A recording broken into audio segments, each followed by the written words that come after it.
வணக்கம் பிள்ளைகள். ஸோ நாங்கள் வந்து மெக்கானிக் எஸ்ஏல ஏற்கனவே 4 எஸ்ஏ பார்த்துட்டோம். இது 5வது எஸ்ஏ. 2007ஆம் ஆண்டு எஸ்ஏ நாங்கள் இன்றைக்கு பார்க்க போகிறோம். அதுக்கு முதல்ல நீங்கள் அந்த கேள்வியை செய்து பார்த்துட்டு ஒருக்கா பாருங்கப்பா. இது நீர்நிலையியல் சம்பந்தப்பட்ட ஒரு நீர்நிலையியல் என்று சொல்லலாம். அதில் பேசிக்கான விஷயங்கள் சம்பந்தப்பட்ட ஒரு எஸ்ஏ தான். சரியா? இப்போ நீங்கள் செய்து பார்த்துட்டு பார்த்தீங்கன்னா தான் உங்களுக்கு கூட விளங்கும். அதே டைம் வந்து என்னுடைய பேப்பர் வந்து கொஞ்சம் நீட்டாக பார்க்கக்கூடிய மாதிரி இல்லை. நான் இதை வாசித்தான் சொல்ல போகிறேன். நீங்கள் உங்களோட பாஸ் பேப்பரை பார்த்துக்கொள்ளுங்க. ஓகே, நான் இப்போ கேள்வியை வாசிப்பேன். ஒரு சுழலும் சில்லை நிப்பாட்ட பயன்படுத்தத்தக்க நீரியல் தடுப்பு தொகுதி. ஓகே, ஒரு பிரேக்கிங் சிஸ்டமா, ஒரு பிரேக். இது வந்து சுத்துற ஒரு சில்லு. சரியா? ஒரு அச்சை பத்தி ரொட்டேட் பண்ற ஒரு சில்லு. அந்த சில்லை நாங்க நிப்பாட்ட வேணும்னு சொன்னா அந்த சில்லை சுத்த விடாம பண்ணணும். அப்ப என்ன செய்யறாங்களாம், இங்க ரெண்டு பக்கத்திலையும் ஒரு விசைய பாவிக்க போறாங்க. நான் இதை எப்படி இந்த படத்தை பார்த்துக்கிறேன். ரெண்டு பக்கத்திலையும் ஒரு விசைய பாவிக்க போறாங்களாம்.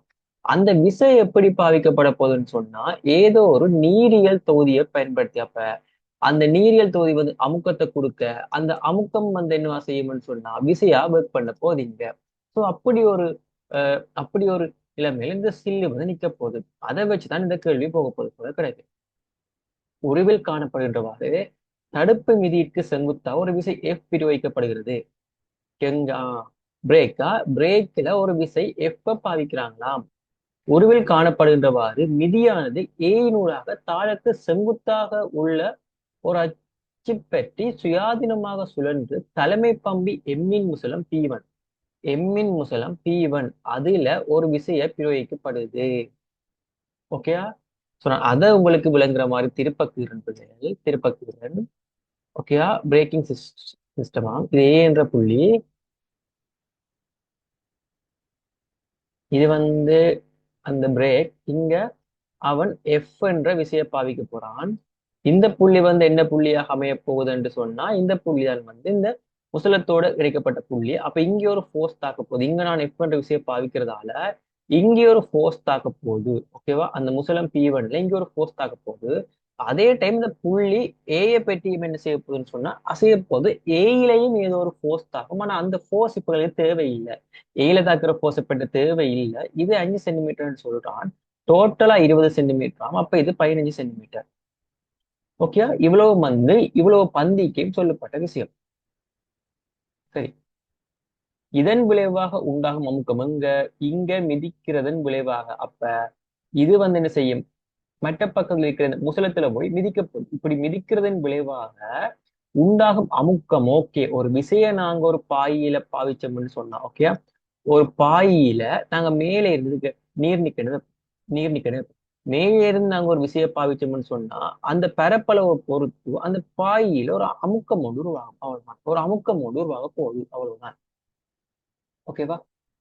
அமுக்கம் தடுப்பு பாய்மத்தின் மூலம் துணை பாய்மங்கள் எஸ்ஸிற்கு இரு சர்வசம முசலங்களுக்கு கடத்தப்படுகிறது. ஓகே, இந்த பக்கம் இருக்கிற சர்வசம ரெண்டு முசலங்களுக்கு கடத்தப்படுதாமா. ரெண்டு பக்கமும் ரெண்டு முசலம் இருக்கு. இந்த அமுக்கம் அந்த முசலத்துக்கு கடத்தப்படுது. ஆனா எனக்கு ஒரு விஷயம் தெரியும், பாய் வழியே கடத்தப்படுற அமுக்கம் வந்து சமனா இருக்கு.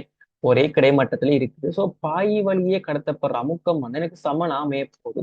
அப்ப இந்த புள்ளியில என்ன அமுக்கம் இருக்குதோ அதே அமுக்கம் தான் வந்து என்ன சொன்னா இந்த புள்ளியிலும் இருக்கு. சரியா? இந்த புள்ளியிலையும் அதே அமுக்கம் தான் இருக்க போகுது. அதான் சொல்றாங்க, தடுப்பு திண்டுகள் ஒரு பாய் வழியே நாங்க அமுக்கத்தை கொடுக்க போறோம். அப்ப இங்க என்ன அமுக்கம், முசலம் P1ல என்ன அமுக்கம் இருக்குமோ அதே அமுக்கம் தான் முசலம் P2விலையும் இருக்கு. இது நாங்க கேள்வி வாசியங்களை யோசிக்கிற விஷயங்கள்.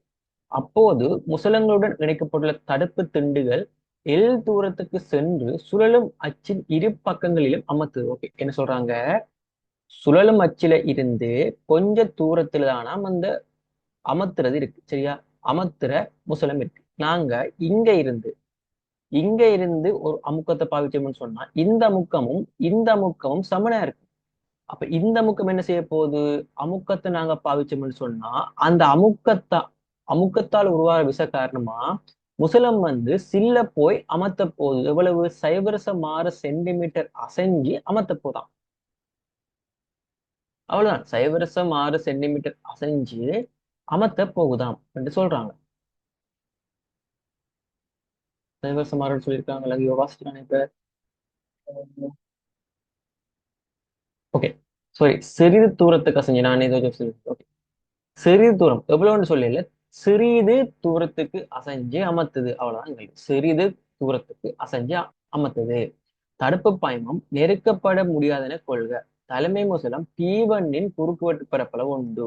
P1 என்ற 1 சென்டிமீட்டர் ஸ்கொயர். சரியா? ஓகே. கேள்வி எனக்கு வடிவா விளங்கிட்டது. எப்படி ஒரு வாகனத்தை நிப்பாட்ட போறான், சுத்துற சிலிண்டர் ரெண்டு பக்கமும் ஒரு விசையை பயன்படுத்தி அந்த வாகனத்தை நிப்பாட்ட போறான்.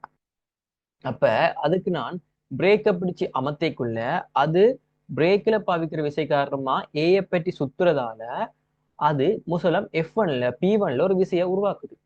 முசலம் P1ல உருவாக்குற விசை காரணமா அங்கே ஒரு அமுக்கம் உருவாகும். அந்த அமுக்கமும் முசலங்கள் P2ல இருக்கிற அமுக்கமும் சமன அமையும். அந்த அமுக்கம் காரணமா முசலம் P2ல ஒரு விசை ஒன்று உருவாகும். அந்த விசை காரணமா முசலங்கள் அசைந்து சில்ல அமர்த்துறதால சில்ல நிக்க போகும். இதுதான் நடக்கிற விஷயம். இதுதான் நடக்கிற விஷயம். ஓகேவா? இனி நான் கேள்விக்கு போறேன்னா, ஓகே, இனி கேள்விக்கு போறேன். ஸோ இவ்வளவும் விளங்கியிருக்குமென்னு நம்புறேன். விளங்காட்டி நீங்க எனக்கு மெசேஜ் பண்ணுங்க. எழுதுறதுக்கு செல்லுங்க. ஓகே.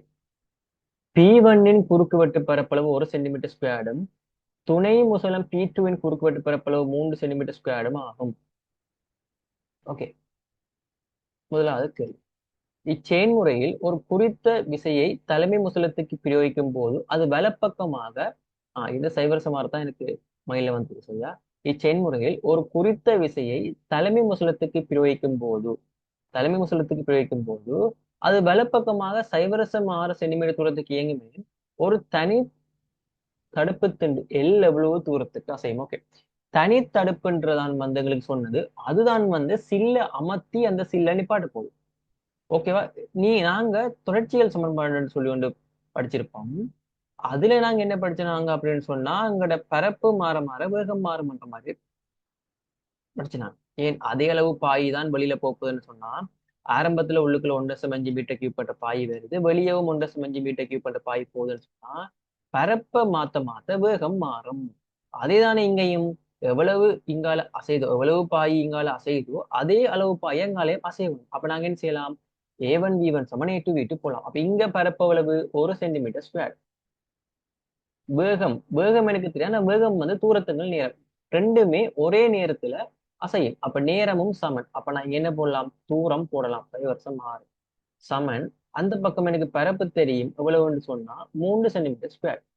3 சென்டிமீட்டர் ஸ்கொயர் தெரியும். அதே டைம் அங்க எனக்கு என்ன தேவைன்னு சொன்னா எவ்வளவு தூரத்துக்கு இயங்கும்ன்றது தேவை எனக்கு தெரியுமா? அங்கால ரெண்டு பக்கமும் இருக்கு. அப்ப நான் 2ஆல பிரிக்கணும். இங்கால ஒரு பக்கத்தால அசைகிற அளவு அங்கால ரெண்டு பக்கத்துக்கும் சேர்ந்து போக போகுது. இப்ப எக்ஸாம்பிளுக்கு இப்படி ஒரு பாய்க்கலால போகும்னா அது என்ன செய்யும்? ரெண்டு கால பிரிஞ்சு போற மாதிரி. ஆனா ஓகே, அதைத்தான் இங்க நான் மீன் பண்றோம். இங்க A1 V1 நான் வச்சுன்னு சொன்னா A1 V1 சமன் இங்கால நீங்க பார்த்து நீங்க வேகத்தை காட்டுறதுக்கு என்ன செய்யணும்? இந்த ரெண்டையும் சேர்த்து பார்க்க வேண்டி இருக்கும். அவ்வளவுதான். ஓகே பிள்ளைகள். அப்ப நாங்க இதை இப்படி கண்டுபிடிச்சிட்டோம்னு சொன்னா எஸ் வரப்போது சைவரசம் 1 சென்டிமீட்டர் சொல்லி வரப்போகுது. சரியா? சைவரசம் 1 சென்டிமீட்டர் சொல்லி வரப்போகுது. ஓகே. முதலாவது பாட்டு முடிஞ்சது. விளங்கியிருக்கும்னு நினைக்கிறேன்னா ஓகே. அடுத்தது ரெண்டாவது பாட்டு. படத்தோட காலத்துக்கு வரேன்.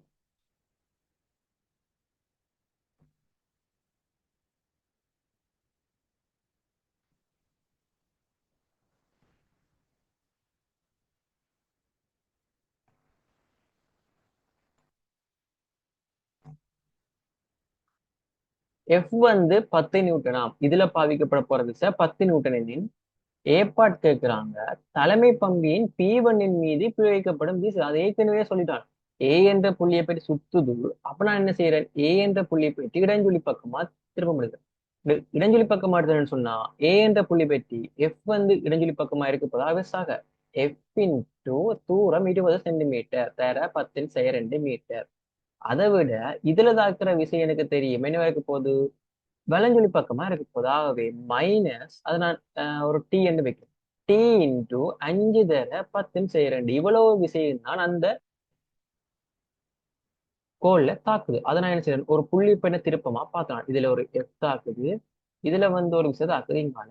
சோ இன்டு அவ்வளவுதான். அவ்வளவு வந்து ஜீரோக்கு சமனா இருக்கும். ஸோ விசை திருப்பம் 0. நீங்க டீயை கண்டுபிடிச்சீங்கன்னு சொன்னா உங்களுக்கு ஸோ எஃப் வந்து 10 நியூட்டன் எங்களுக்கு தெரியும். ஸோ டி வந்து 40 நியூட்டன் சொல்லி வரப்போம். சரியா? டி வந்து அதுல தாக்குற விசை 40 நியூட்டன் சொல்லி வருது. அதே பார்ட் சரி. இப்ப பி பார்ட். தலைமை முசலம் P1-னால் தடுப்பு பாய்மத்தின் மீது உயர்த்தப்படும் அமுக்கத்தை பலில் காண்க. அமுக்கம் சமன் விசையின் கீழ் பரப்பு. நேரடி கேள்வி. அமுக்கம் எனக்கு இந்த P1-ல தாக்குற அமுக்கம் தேவை. விசை எனக்கு தெரியும். அதான் இப்ப கண்டுபிடிச்சேன் 40 நியூட்டன். அதன் கீழ் பரப்பு எனக்கு ஏற்கனவே கேள்வியில சொன்னவன் P1-இன் பரப்பு ஏதோ சொன்னவன் 1 சென்டிமீட்டர் ஸ்கொயர். அப்ப என்னால என்ன செய்யலும் பரப்பையும் கண்டுன்னு சொன்னா 1 தர 10 4. ஆகவே 4 தர 10 5 நியூட்டன் மீட்டர் மைனஸ் ஸ்கொயர். ஓகேவா பிள்ளைகள்? இவ்வளவும் விளங்கியிருக்கும் நம்புறேன். சரியா? இவ்வளவு உங்களுக்கு விளங்கியிருக்கும் நம்புறேன். விளங்காட்டி நீங்க எனக்கு மெசேஜ் பண்ணுங்க. எனக்கு இந்த பார்ட் விளங்குல சொல்லுங்கன்னு சொன்னா நான் ஒரு வாய்ஸ் மெசேஜ் உங்களுக்கு நான் போட பார்ப்பேன். அல்லது நான் பண்றது ஏதாவது உங்களுக்கு புல மாதிரி தோணாலும் சொல்லுங்க, ஒரு பிரச்சனையும் இல்லை. சரியா? பி பார்ட் சரி. அடுத்த சி பார்ட். துணை முசலங்கள் P2 மீது உண்டாகும் அமுக்கத்தின் விளைவாக தடுப்பு திண்டுகள் மீது உயர்த்தப்படும் விசை.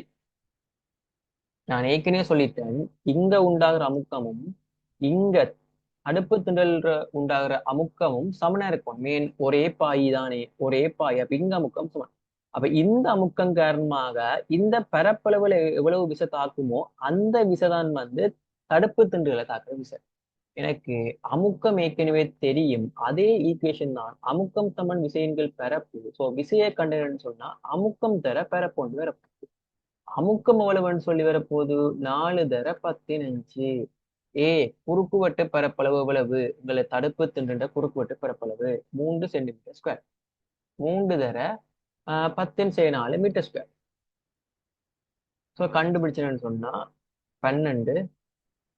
ஸோ 120 நியூட்டன் வருது. ஸோ சி பாட்டு நான் கண்டுபிடிச்சேன் 120 நியூட்டன். பிள்ளைகள் எல்லாமே நேரடி கேள்வியா போயிட்டு இருக்கு. அதையும் பார்த்துக்கணும். சரி, நான் திருப்ப கேள்வி எடுத்துட்டு வரேன். கீழே எனக்கு வந்து வேலைகளை பார்க்க கஷ்டமா இருக்கு. D part. So right, D part. தடுப்பு திண்டுகளுக்கும் சில்லுக்கும் இடையே உள்ள இயக்கவியல் உராய்வு குணகம் சைவரசம் அஞ்சு எனில் சில்லின் தடுப்பு திண்டுகளை அழுத்தும் போது ஒவ்வொரு திண்டின் விளைவாகவும் சில்லின் மீது தாக்கும் உராய்வு விசையை கணிக்க.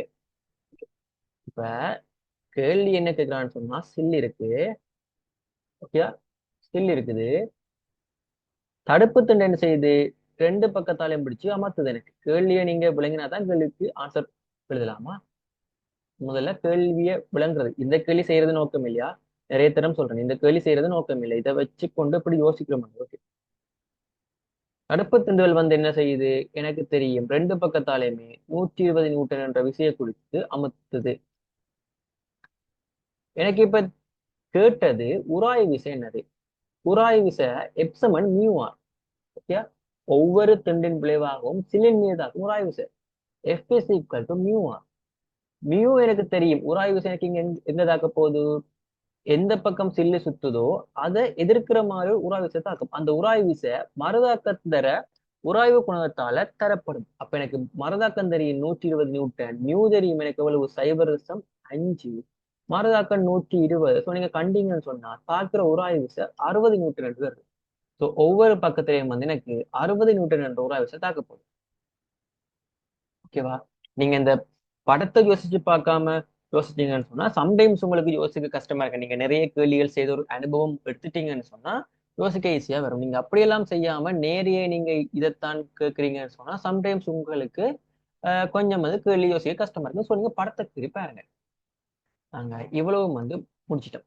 Third part. அடுத்தது தடுப்புகளை பிரயோகிப்பதற்கு முன்பாக சில்லு 600 சுற்றல்கள் பெர் நிமிடம் எனும் வீதத்தில் சுயாதீனமா சுத்துது.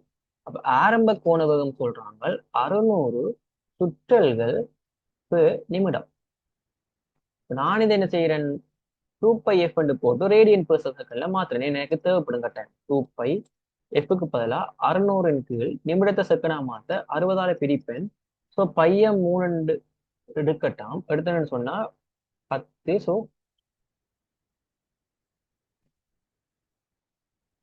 60 ரேடியன் பெர் செகண்ட் வருது. அப்ப ஆரம்பத்துல 60 ரேடியன் பெர் செகண்ட் என்ற கோண வேகத்துல சுத்துது இது. சரியா? இது வந்து சொல்லப்பட்ட முதல் விஷயம். ஆரம்பத்துல நாங்க கண்டுபிடிச்சிட்டோம் 60 ரேடியன் பெர் செகண்ட் என்ற கோண வேகத்துல சுத்துது. ஓகே. ஓகே. சில்லின் சுழற்சி அச்சில் இருந்து உராய்வு விசையின் தாக்க கோட்டுக்குள்ள தூரம் 5 சென்டிமீட்டர். ஓகே. சுழற்சி அச்சில இருந்து உராய்வு விசைக்கான தாக்க கோட்டுக்கான தூரம் 0,5 சென்டிமீட்டர். உராய்வு விசை தாக்குற அந்த புள்ளிக்கு, சரியா? உராய்வு விசை தாக்குற அந்த புள்ளி சுழற்சி அச்சில இருந்து இது எந்த அச்சுப்பெட்டி சுத்துல இருக்கு? இந்த அச்சுப்பெட்டி நாங்க சுத்துன்னு சொல்லி வச்சோம்னு சொன்னா, okay, அந்த அந்த சுத்துல இருந்து சுழற்சி அச்சுக்கு உராய்வு விசையின் தாக்க கோட்டுக்குள்ள தூரம் வந்து 5 சென்டிமீட்டர். அப்ப அந்த சுழற்சியில இருந்து எனக்கு தெரியுது இங்க ஒரு குறிப்பிட்ட விசை அது இந்த செங்குத்து தூரத்துல தாக்குது. அவன் அதை தெளிவா சொல்றான் பாருங்க, தாக்க கோட்டுக்குள்ள தூரம் உராய்வு விசையின் சுழற்சி அச்சில் இருந்து உராய்வு விசையின் தாக்க கோட்டுக்குள்ள தூரம் வந்து சொல்றான் 5 சென்டிமீட்டர். அப்ப நாங்க இங்க எஃப் இன்டு ஆர் எங்கேயோ பாவிக்கணும். நாங்க இங்க எங்கேயோ திருப்பத்தை பாவிக்க வேண்டி வரப்போகுது. அது மீன் பண்றான். சொல்லிட்டு எஃப் வந்து 10 நியூட்டனுடன் தடுப்புகளை பிரயோகித்த பின்னர் சில்லு நிற்பதற்கு எவ்வளவு நேரம் எடுக்கும்? ஓகே. என்ன கேள்வி? ஆரம்ப வேகம் சொல்றான், இறுதி வேகம் தெரியும் எனக்கு 0, கோண ஆர்முடுதல் தெரியுமா இருந்தா நேரத்தை காணலாம். எப்படி? Omega equal to omega naught plus alpha T. அப்ப எனக்கு இப்ப என்ன தேவை? கோண ஆர்முடுதல் தேவை. கோண ஆர்முடுதல் காண்றதுக்கான ஈக்குவேஷனுக்கு தெரியும் டோ சமன் ஐ அல்பா. அதுக்கு எனக்கு டோ தேவை. டோ வந்து எனக்கு என்ன செய்யலாம்? எஃப் இன்டு ஆர் வந்து எழுதி கொள்ளலாம். எஃப் இன்டு ஆர் வந்து எழுதி கொள்ளலாம். அதுக்காகத்தான் என்ன செஞ்சவன் எனக்கு இந்த எஃப்கள் ஆறுகள் எல்லாத்தையும் தந்து என்ன கூட்டிட்டு போறான். விளங்குதா பிள்ளைகள்? விளங்குதா? ஓகே. அப்ப எவ்வளவு விசை தாக்க போகுது? நாங்க ஏற்கனவே கண்டுட்டோம். ஒரு பக்கத்துல 60 நியூட்டன் தாக்க போகுது, ரெண்டு பக்கத்துல 120 தாக்க போகுது. அந்த தாக்குறதுக்கான செங்குத்து தூரம் கேள்வியில சொன்னவன் சைவரசம் சாரி 5 சென்டிமீட்டர் தானே? Wait. 5. அப்ப சைவரசம் 0,5 மீட்டர் சமன் கடத்துவ திருப்பம் சைவரசம் 1 தர அல்பா. சோ நீங்க அல்பாவை கண்டீங்கன்னு சொன்னா இங்க எல்லாம் வெட்டுப்பட்டா 60 ரேடியன் செகண்ட் -1 சொல்லி வருது. சோ ஒமேகா 0 போகுது. ஒமேகா நோட் வந்து ஆரம்பத்துல 60, கோண அமர்முடுவு ஆகவே -60 நேரத்தை கேட்கலாம். சோ நேரம் வந்து 1 செகண்ட் அமைய போகுது. ஓகே பிள்ளைகள், இந்த எஸ்ஐ கேள்வி இவ்வளவு தான். பட் ஃபர்ஸ்ட் டைம் நீங்க வாசிப்பாங்க சம்டைம்ஸ் கஷ்டமா இருக்கும். காரணம், நீங்க கேள்வியை சரியா விளங்கியிருக்க மாட்டீங்க. ஸோ இதுக்கு வந்து ஒவ்வொரு ஸ்டெப்புக்கும் மார்க்ஸ் இருக்கும். இந்த ஸ்டெப்புக்கு மார்க்ஸ் இருக்கும், இந்த ஸ்டெப்புக்கு மார்க்ஸ் இருக்கும். ஸோ நீங்க உங்களால எல்லா ஸ்டெப்பையுமே எழுதி காட்டுங்க. இந்த ஸ்டெப்புக்கு, இந்த ஸ்டெப், எல்லா ஸ்டெப்ஸுகளுக்கும் மார்க்ஸ் இருக்கு. ஸோ நீங்க இந்த ஒமேகாவை காண்றதுக்கு கூட மார்க்ஸ் இருக்கும். ரைட்டா? ஸோ நீங்க மார்க்ஸ் வரணும்னு சொன்னா இருக்கிற எல்லா ஸ்டெப்ஸையும் மேக்ஸிமம் எழுதி காட்டுறாங்க. ஓகே. இவ்வளவுதான் பிள்ளைகள் 2007ஆம் ஆண்டு மெக்கானிக்ஸ் எஸ்ஐ கேள்வி. ஓகே பிள்ளைகள், தேங்க்யூ.